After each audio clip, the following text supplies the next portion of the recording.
Good afternoon. I'd like to welcome everyone to this week's edition of Imperial as One's Belonging series, where we explore the lived experiences of individuals from the Black, Asian, and minority ethnic communities. Individuals who have shared their experiences of what it's like to gain their sense of identity and belonging. And I say this every week, and every week I've been proven to be correct that we've got a really special guest this week. And our guest this week is Dr. Abdullah Ab Abayati. I know I've said your name wrong. And I've been No, don't worry, it's Albeyatti, but it's very oh, close. right. It's a real privilege to have Mhm. Abdullah here with us. He's the CEO and co-founder of um, Medical Chain and My Clinic, and he's the chair of the RCGP Yorkshire faculty. He's an NHS digital and also the NHS entrepreneur mentor. So, Abdullah, it's really great to have you, and I'm going to start off by asking the question: can you tell me what it was that um, gave you your sense of identity and your sense of belonging as you were growing up? Yeah, thank you very much for having me, Wayne. I think for me, like most people, I think it's our family connections gave me my grounding and gave me my sense of belonging within my family and my culture and my background and my religion. So I Mhm. think that really would be the main source of my feeling of belonging there. So, can you elaborate a little bit about what it was that they did to help you to gain that sense of identity, sense of belonging? What was your family household like? What did they do? How did they give you that sense? Yeah, so I think probably a typical kind of first generation immigrant household. Mhm. So my mum and dad came from Baghdad, came from Iraq. They came to the UK in their 20s to study here. Mhm. Their plan really was to get their qualification and return back to Baghdad. They had my big sister, they had me, they had my two little sisters. So there were six of us living in a kind of three-bedroom flat. Mhm. And as I say, it's quite a typical story, if you will. Um, what happened was when they lived together, I think their plan was always to go back. And as we had a war with Iran that lasted about 8 years, Mhm. then we had a war with Kuwait. They could see the writing on the wall and they decided to stay in the UK.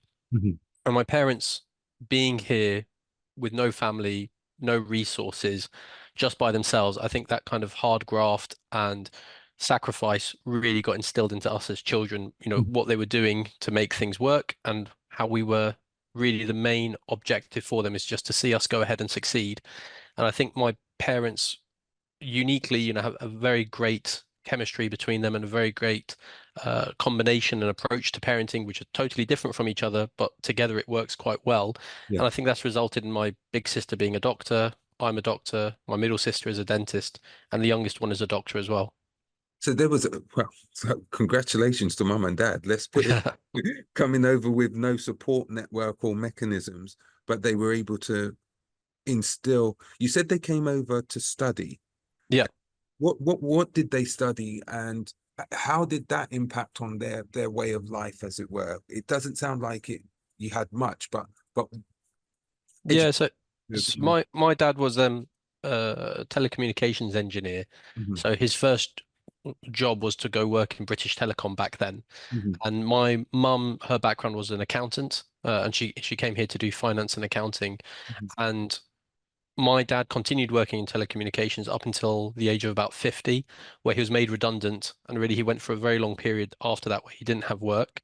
Mhm. My mum, I would say, was the opposite in the sense that she didn't work because she sacrificed to have us four kids and raising us four kids and putting all her efforts into us. And until my youngest sister became about 9 or 10, did my mum then look to go back to work, and she started working in the Home Office and working in accounts there. And I remember, I mean, this is obviously her story, which I'm stealing on her behalf.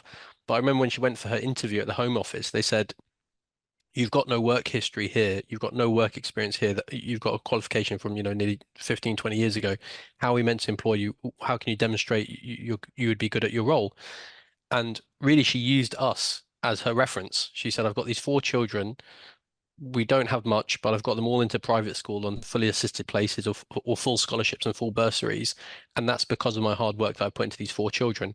And they gave her the job straight away based on that recommendation. So, So, so you say that you're stealing her story, but yeah. actually you were part of her story because without you guys as her credentials, she may not have got that position. Oh, my goodness. Yeah, does that Yeah. make yeah. So you wouldn't have got that position had it not, or she may not have got that position had yeah, had had she not had you guys, if that makes sense. Yes. Yeah. So what I was gonna ask in addition to that then was how did that in terms of your growing up, you've already outlined that yourself and your sisters are all kind of like doctors and dentists. Okay. At school then, and did you have that sense of belonging within the school system? Were you encouraged? What was it that's kind of like put you on the pathway? You've said that your mum was an accountant and your dad worked in telecommunications. What were your motivations then for saying, let's go to medical school? Where did that come from? Yeah, I think all our childhoods or all our kind of education backgrounds were happy ones. We went to kind of the local state primary school. Massive mixture of children there with different parents, single parent families, all the rest of it. And I think my parents from a primary school age, were having conversations with us about, this education is very important. You need to do well. It'll open up your opportunities. And I remember always telling my parents, well, I'm very much into flying. I want to be a pilot. I think it sounds really cool. And they used to say, yeah, that's fine, but go and be a doctor first, and then you can look at piloting. Mhm, And I remember, this idea of trying to debate with them, yeah, but why medicine? And for them, it's just a logical option. If you're a first generation immigrant, you've come with very little options. And when they look around them in society or they look around them in the community, being a doctor is the safe option. mhm, It's meant to be relatively well paid. It's a respected position. It's in the sciences. They're normally good communicators. People in the community look up to them. mhm, So for my parents, I think for them choosing those kind of options for us was them making a safe bet. I think for us as our generation going forwards, I wouldn't mind if my daughter became a doctor or a dentist or something typical like that. But certainly my drive for her doing that would not be the same as my parents. I think my parents were doing it out of a sense of taking the safest option, the least risk for us. So, and I think that was their motivation, was trying to make sure that if they could set us up with this kind of career, this kind of vocation, we wouldn't struggle. We'd be able to give more back to our community. We'd be able to be more helpful than kind of just going off and doing our own thing and exploring things. And I think certainly for our generation going forwards, me and my sisters, we probably don't share that same viewpoint because we don't have the same challenges my parents had. My parents came here isolated, no resources, no family, no network, no communication, no one older than them to ask about what did you do with your children or older children. Whereas that's totally different for us. We were born in this country. English is our first language. mhm, We're well supported with a community and network, and we have so many different family and friends around us that are part of different systems. So we wouldn't limit our advice to our kids saying these are the safe options. If mhm, anything, it would be a case of, look, everything is a safe option for you because everything is open to you. But through experience, I would say you should go and do this, or maybe you want to explore this. So I think my parents suggesting medicine to us and us having the respect for our parents that they ultimately know what's best for us. And I think that situation is a dynamic situation. Certainly I would say from the age of say 0 to 18, I think my parents were flawless parents. Everything they advised us, everything they did for us, you wouldn't question. You'd think everything they've got spot on. mhm. Certainly from 18 onwards, it's not that they get things wrong. It's just this is now outside of their comfort zone. They Yeah, were very good at raising us as children, but now we're adults yeah, exploring different things, dealing with different subjects and situations that they've never been exposed to. yeah, Now it's a little less comfortable for them. yeah. So certainly I'd say, growing up, my parents obviously always had our best interests at heart and listening to them always put us in a good position. So You mentioned about the fact that I'm not saying it was isolating, but because your parents were here, they didn't have the family support. They didn't necessarily have the network. How did you draw upon, or who did you draw upon in terms of um, your own support networks for developing your career? Or to say, although they've advised you to do medicine, for example, oftentimes it means go in and shadow in or things like that. Who did you have? Did you have anyone? Was your school supportive? How did you get through those early stages? No, I would say we didn't have anyone really. And certainly when I look at it at kind of my level, Hmm. when I look at my network and who I could call upon, no, Hmm. it pales in comparison to what we had as children. Hmm. We were lucky that we went to good schools, me and my sisters, and when it came to work experience, they could try to set us up. Hmm. And I remember I was set up with 1 week's work experience at King's College Hospital, for example, Hmm. because that was the local hospital to us at the time that was doing work experience. So we were fortunate that we had the kind of good school around us. We were fortunate that we had the good neighbors around us.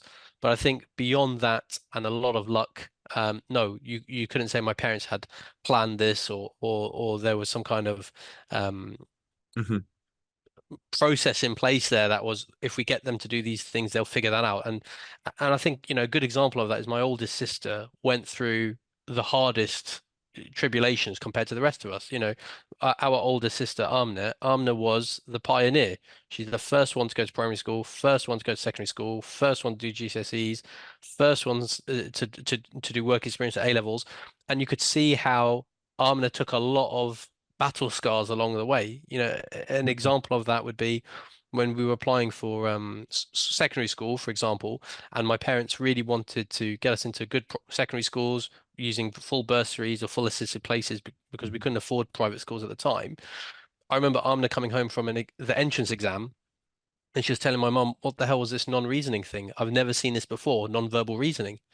And my mom said, I have no idea what you're talking about. What was it? And she's like, well, there were shapes. And I'm like, what's the next shape? And I've never studied that. I'd never seen that before. Obviously, though, when it came to me or my middle sister or my youngest sister, we'd learnt from Amna's trials and tribulations. And, you know, real credit to her because Amna did, as I say, she went to King's College London. She went on to become a doctor. She's a doctor in London at the moment. And she's got her own skin clinic business as well. So she's done very well for herself. Hmm. Likewise, on the kind of reverse polarity of that, you look at my youngest sister, Yusra, she must have had so much pressure on her shoulders because her big sister, her big brother, her other big middle sister, they've all gone and done it. And now it's resting on your shoulders to make sure you don't let us down, don't let the team down. Hmm. So, there's positives and negatives from kind of both ends. Hmm. But I think thankfully in the end, by a lot of prayers from my mum and dad and a lot of good luck, we got through the whole thing. So tell me, I love the way that you describe it about kind of like Amna, your oldest sister, is the pioneer, trailing the way for the rest of you, and then your youngest sister kind of like being the one who's kind of like got all of the weight of expectation now. You've got no excuses. No. Everybody else has made it. You've got to make it too. So when you sit down with your siblings and you reflect on that, what would you say was the motivating factor that kept you all going? I think trying to make our parents proud. I think that is a big driving force. It was a big driving force for us then, and it's certainly a big driving force for us now. We always seek our parents' pleasure. We always seek their satisfaction. We always want to make them happy. My parents, although I'm painting them as angels, like everybody's parents, they have challenges with them, they have frustrations with them, Mhm. and we have a WhatsApp group between us siblings where if we need to vent, we can vent to each other. Like you won't believe what Dad did today. I can't believe Mum said this. And we always just try to support each other in the sense that, look, if you want to say it, say it in a safe environment, say it in a safe space. You Yeah. know, don't upset Mum and Dad though. It's not worth going back to them and saying these things. Mhm. They always come from a good place. They sometimes can be clumsy with their wording or clumsy with their actions sometimes, but it's never from a place where you feel they don't have our best interests at heart. And certainly, my parents sacrifice, I would say, is first and foremost, their attitude and their personality type that they do everything for us. And even to this age now, where I'm in my late 30s, Mhm. my sisters are just a few years behind me as well. My mum, let me take the grandchildren. Let me go and do this. No, you guys need to go on holiday. No, don't worry about the holiday. Let me get involved with this. Dad will say, okay, your car's broken down. I'll take it to the mechanic. No, Dad, like, don't worry about it. We've got people for that. We've got money, thankfully. We can sort these things out. Somebody will collect the car, recovery. Somebody will come and bring it back. You don't need to worry yourself. But my parents, as I was saying, kind of that switching gears between us being children, us being adults, Mm. it's a little bit harder for them now because I don't think they really know where their role is or where their role sits with us now. Mhm. Um, and I think that's something which hopefully we get older, we'll reflect on and we'll try to get better at. And it's a question of you want to be helpful, but you have to be helpful in the right way, Yeah. not helpful in the way that you think is helpful, which is what we don't need anymore as these kind of older adults. Mhm. Yeah. So it sound your parents sound fascinating, right? And they've really provided you with that value base for you to gain that sense of belonging. But then now going into like your medical profession, okay, and the many things which you've done within that profession, who have been your mentors and how have you found your place of belonging within that area of your life? Because as you've already said, you didn't necessarily have the role models or anybody else to kind of like assist you. So how have you navigated that landscape itself? I think that's a challenging one because I think your role models are a combination of active people within your life and passive people that you just come across in your life. Mhm. I think the active role models in my life would be my siblings, looking at how they carry themselves. They really set the bar and set the standard, and I hope I try to do the same for them as well. Mhm. I think my friendship group, the people that I hang out with, and one of my very close friends, he's also an Imperial graduate. He's a surgeon now, a general surgeon consultant called Mr. Kazarazi, and his background is Iranian. So we're meant to be at loggerheads as an Iraqi and Iranian, but we're actually best friends. And I remember Kaz telling me when we were at university together, we were in halls together when we were freshers, and he used to tell me, pigeons fly with pigeons and eagles fly with eagles. And that really stuck with me. And it's something that I really do try to tell everybody that I come across because I think it's very true. I think the company you keep makes a massive difference. And you'll hear it in other kind of guises, your network is your net worth and all that kind of stuff. Mhm. But leaving the kind of monetary value, no, just in terms of your personality, in terms of your principles, in terms of your morals, your ethics, you hang around with the people that really amplify what you got as well, and you try to amplify what they've got as well. So I think having those kind of hardworking friends, decent backgrounds, decent families as well, they were my role models where we would push each other. Mhm. I think when I got older and kind of moving into the kind of entrepreneurial world and outside of medicine, if you will, that was my brother-in-law, Mohammed Tayyib, who he was married to my middle sister, or still married to my middle sister. They've got 4 kids. And I would look at Mohammed and I'd say, like, look, this guy's not a doctor. He didn't particularly do well academically, but career-wise, he's done very, very well for himself. What is it that he has made him so successful? And then you could see it's the personality type, it's the friendliness, the generosity, the inclusivity. He really always sees the best in people. So I try to emulate those kind of traits that I see in people around me. That I think that's actually a good thing. I'd like to try to replicate that as well. Mhm. That's really interesting. I like that quote about pigeons fly with pigeons and eagles fly with eagles. I do like that quote. It's a very good Yeah. one. Yeah, the company that you keep is very important. So, in terms of from that perspective of again trying to navigate a landscape, and also because it sounds going into medicine was, I'm not going to say it was challenging, but in terms of you didn't know what to expect potentially. No, no, no Uh, chance. No, no idea. you think you've got a perception of what it is, but you don't know. No. Yeah. And the same then again with the idea of you going off and doing your entrepreneurial stuff as well.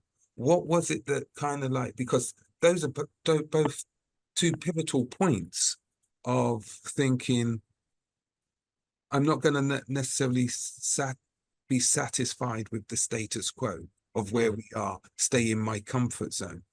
Where do you get that element of your character from? I think I have to give credit to my secondary school. So I went to a very good secondary school, which some people would have heard of, called Dulwich College in Mhm. Southeast London. Famously Nigel Farage is one of our alumni. So, I'm going to say nothing. yeah, exactly. We're in the same boat. We're in the same category there.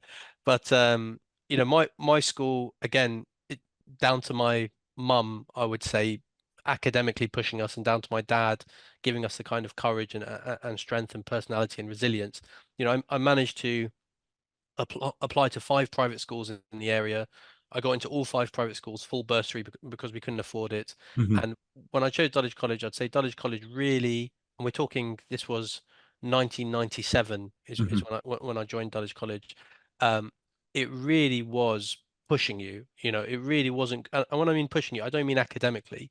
As a school, you were expected to get A's. You've Right. got every resource available to you. You're basically being spoon-fed the grades and the coursework and everything else. You really should be doing well here. The question was, what else are you going to do on top of this? Mm. We used to have, like a 2.5 hour lunch break, and a 2.5 hour lunch break wasn't to just play football for 2.5 hours or get your lunch. You were meant to go off and do lunchtime societies, be Mm. that, some railway society or some other extracurricular activities. And if you didn't think the school offered it, then you were more than welcome to approach one of the teachers, get funding for some kind of remote controlled car society or some bridge building society or extra engineering society. So the school really tried pushing us and pushing our interests and trying to encourage us. And I've only got very fond memories of that school. And even when we Mhm. have alumni meetings now, we had one in Leeds a year or so ago, I still attend because these teachers that I had, they never let us settle, or you got praise and you got reward, but there was always the question, now you've achieved that, what else are you going to go do? And Mm. that kind of attitude, I've certainly taken it through with me in my career. I teach some medical students now when they come across me, and I tell them, look, you're a third year medical student. From now, you're my colleague. In the next 2 or 3 years, unless something goes catastrophically wrong, you're meant to be my doctor colleague. So right now, you're my doctor colleague. You passing your medical exams, that's a given. If you don't pass your medical exams, you're not going to be sat here with me anyway. So there's no point in talking about it. So now we've assumed you've already passed them. What else is it you're going to go and do? What's Mhm. the extra thing? What makes you special?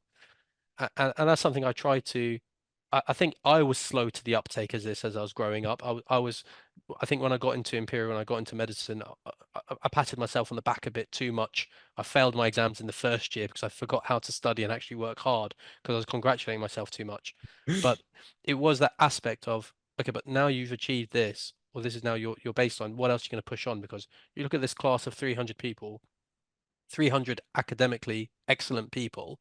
What's going to differentiate you from them? Because they're all brilliant and they're all going to get the grades. It can't That's just a be given. grade based. Yeah. Yeah. So I think that really is what drove me into kind of moving into different things and trying different things and not being satisfied. I do like that idea that actually having the courage, or not even the courage, going beyond where you, so stretching your abilities to say, this is where I am. I can stay in my comfort zone, or I can go beyond. But at the same time, you have to have that spark about you, that creativity, that be able to identify what's the gap in the market. So where do you think that came from? Because so other people who will have had the same experiences that you have had, but yet they don't take the time to find the gap in the market. Where's that from? Where do you think that comes from? Um, I think we were fortunate in the sense that growing up, we found ourselves at a junction between not having much and being exposed to the potential of having some more. And I Right. think if we were a little bit less, so we don't have much and we really don't have much, it doesn't matter how much aspiration you've got, it's an uphill struggle. You don't have the resources available to you. You don't have the time. You're spending all your time just trying to make ends meet, let alone have the headspace to think about how can I push on. Likewise, if you're on the other end of the spectrum and you've been given everything and everything is at your disposal, you don't have that hunger, you don't have that drive because whatever you want, it's available to you. So I think with me and my siblings, we were very lucky that we were at this kind of crossroads where we didn't have enough, but we were given enough to try, and we didn't have too much that we were satisfied enough to say, I'll rest on my laurels. And I think, the person I always is my role model in that sense is Del Boy from Only Fools and Horses. Wow. Throughout my medical career, I've been referred to as Del Boy many, many, many times. And I never see it as an insult. If anything, I pride myself when people refer to me as that, because they can see that I'm always looking for the opportunity. I'm always trying to see how can we better ourselves. And I might do it in more of a slick way, but certainly I try to encompass his entrepreneurial spirit, and he sees the opportunities. I like that. There's two things. It's about that idea about seeing the opportunities, and there's also the idea about recognizing the future value in individuals. Because when you spoke about you teaching the third year medical students, and you say, actually, you're my colleagues. I'm not looking at you as being less than because you haven't yet got that qualification. I think that's a humbling approach to recognize that although I have got all of my training, right, I recognize that other students or other people are still on that journey, and it's going back and it's finding where they are on that journey and helping them along that journey as other people have helped you along your journey. Yeah, 100%. And I think, I've only been able to achieve the things I've got because people around me have either sacrificed for me or Mhm, encouraged me or given me a kind word when I felt down or despair, or they've given me tough love and they've told me stop feeling sorry for yourself, and pity gets you nowhere. So I've had people around me that have pushed me to get to where I am, and certainly I try to replicate that now I'm in the position that I'm in. So if I give you an example, mhm, I think I mentioned this to you before on our previous call. I've bought a dental practice, for example. mhm, I'm not a dentist. I've got nothing to do with dentistry, but there's so many friends and family members I have that when I look at the kind of younger guys around me, I go, why don't you have a dental practice? Oh, because the time and the effort and the money and the organization and the lawyers and the bank loan and the leasing. And I go, yeah, fine. I'll help you with all that. I'll sort all that out. You come on board as a partner because I think you've got the potential. And I think it's trying to unlock that potential for different mhm, people. And I was very fortunate that other people saw that in me and helped me unlock my potential. And mhm, if I could do that for other people, and hopefully they see the kind of success that I've seen, they'll go on and unlock potential. And I think that's the definition of community. That's the idea of kind of looking after one another. It's sad when you see in other kind of communities this idea of kind of protecting itself, defending itself. When somebody makes it, they pull the ladder up after themselves. And certainly that's obviously not the right attitude. And even to a certain extent, I think our kind of BAME or certainly Asian communities really pushing the whole kind of medicine thing, I don't think it's the right thing for our community. I think we are drowning in doctors and engineers. If you go to any accident emergency department up and down the country, full of Asian doctors with very proud parents, I'm sure of it. Where are our journalists? Where are our people that are involved in business? Where are our accountants? Where are our lawyers? Where are our people that are influencing the local agenda, influencing their local communities? mhm, We're severely anemic and lacking in those areas. mhm. Why did that happen? I totally understand, because their parents were fearful like my parents, Yeah. and they wanted to put them in safe vocations and safe jobs.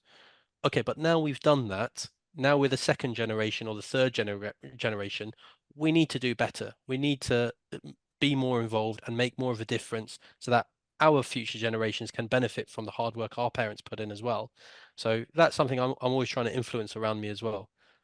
You sound like a visionary. You sound to me like someone who, because of where you know what your history was, okay, or what your history is, and based on that, you've said, you know what, I want to help support the next generation. I want to feed forward some of the things which I didn't necessarily have, but I recognize the privilege that I did have, if that makes sense to me.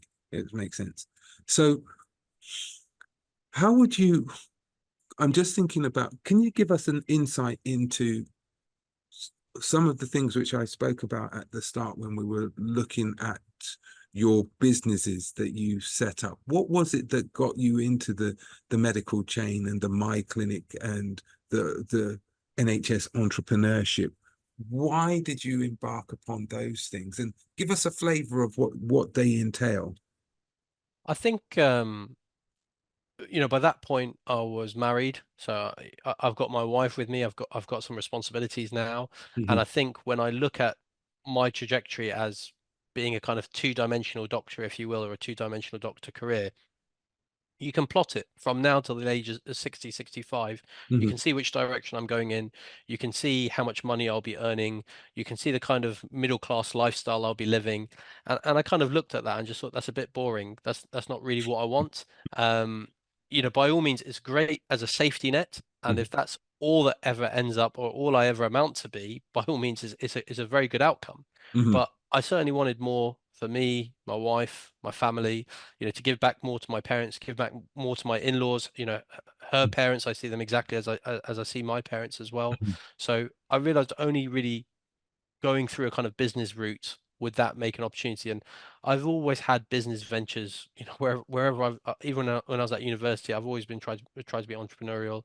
I've always worked jobs. I used to work in a garage. I used to sell mobile phones. I worked as a waiter at Cafe Rouge. I worked as a waiter at Stamford Bridge at Chelsea's football club. So I've always tried to generate money, but just trying to do it in a more efficient way as I got older. And Hmm. medical chain really was just seeing an issue we have to do with health records and trying to maximize that. And my clinic really was a telemedicine solution, a video calling solution, which thankfully was used internationally and really Hmm. took off during COVID, as you can imagine as well. So those are the kind of things I worked on and still going forwards now, if it's not the dental business, there's other companies I've invested in as an angel investor, for example, and I'm hoping for good turnarounds from those Hmm. um, properties and all the rest as well. And I Hmm. think it's the idea of if I don't do this now, when I'm in my late 30s, when do I plan to do this? Yeah. And again, I look at my parents, and thankfully they are the kind of people that are very content with very little, Yeah. and they're very, very happy people. Yeah. And thankfully everything's been paid off for them. But I think if I get to their age, I want to achieve what they achieved, but a bit younger. Yeah. I don't want to wait right to the end. Yeah. And as I mentioned earlier in your podcast as well about my dad, being made redundant at 50, Yeah. that was a big hit for our family. Yeah. That was a really big hit. I was in kind of my young 20s. My sisters were even younger than me in their teenage years, and that's it. Dad's got no more work. How are we going to pay the mortgage? Yeah. How are we going to fuel the car? Forget holidays, forget trips, and even then, I told you on the previous podcast, we were the kind of family we went to a restaurant once in a year, Yeah. literally once. One time in a year. Where do you guys want to go for food? Because it's Eid, for example, it's our celebration, and there'd be mum and dad in the front, me and three other siblings, four of us crammed in a three-seater in the back, driving off, arguing the whole way about where we're going to eat. Somebody says Thai food. I always wanted McDonald's. And then my dad would veto us and we'd eat some kebabs somewhere. You look at our lifestyle now, it's a restaurant every week. It's a Hmm. Uber Eats every other meal. Hmm. And it's that kind of thing where I'm glad and grateful we've got that stuff, but it's trying to put myself in a position that I don't have to struggle the way my parents did, or, we were depending on my dad's salary. And when that went, that was really a difficult time for us. Yeah. Yeah. So based on what you've said, those experiences have been your part of your driving force. So it's given you partly the work ethic, right? And the desire to say, you know what, I know that I have the skills and capability to achieve more. But and in doing that, but in addition to that, I'm hearing about how you want to give back more as well. It's not just from me, it's not just about you, I want all of this wealth for myself or whatever else. It's about developing, as you said, the community around you. Okay. I think I get more satisfaction out of it. Hmm. I think, wealth is infinite. How many nice things can you have? How many nice holidays can you enjoy? Hmm. It doesn't personally excite me. I don't have that many nice shiny things. I think, in my opinion, I don't want to say a Rishi Sunak line and say we didn't have Sky TV or something silly like that.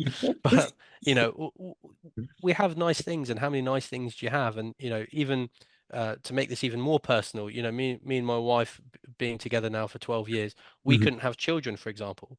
Hmm. And I'd look at my wife and I say, look, we've been blessed with all these resources, all these opportunities. My wife is a dentist as well, and we went and adopted our daughter as well. Fantastic. Because I would say, look, what are we doing? This is such a waste of our time, such a waste of our energy that we're Hmm. not doing anything for Hmm. somebody else. Hmm. or helping somebody else. And likewise, we've got, I think the latest count is 23 nephews and nieces, Hmm. and growing because the family is still growing. And Yeah. those are the things that excite me. Those are the things that give me pleasure. The other day, I had to look after 4 kids by myself. Everybody else was busy, and it was like, great. I'm the uncle. We're all off to Nando's. We're all off to dessert, and you all jump in my nice car, and I'll take you to the park afterwards. I've only been able to do that because of where I got to. And I only got to where I got to because everybody else supported me on that journey, be that my wife or my parents or my siblings or whatever else it may be. So I know how much stress it's alleviated from me. I know how I've got the headspace to think about different things because I'm not worried about other things people worry about. So if I can try to put other people in the position that I'm in, that satisfies me the most. Absolutely. So to me, it sounds like you've got to a place where you are clear about your identity, maybe fluid, but you're clear about it, and you're clear about how you've gained your sense of identity and belonging. Mm. Okay. Um, what would you say is the next step for you? Where to from here? I think it's a hard one, to be honest with you.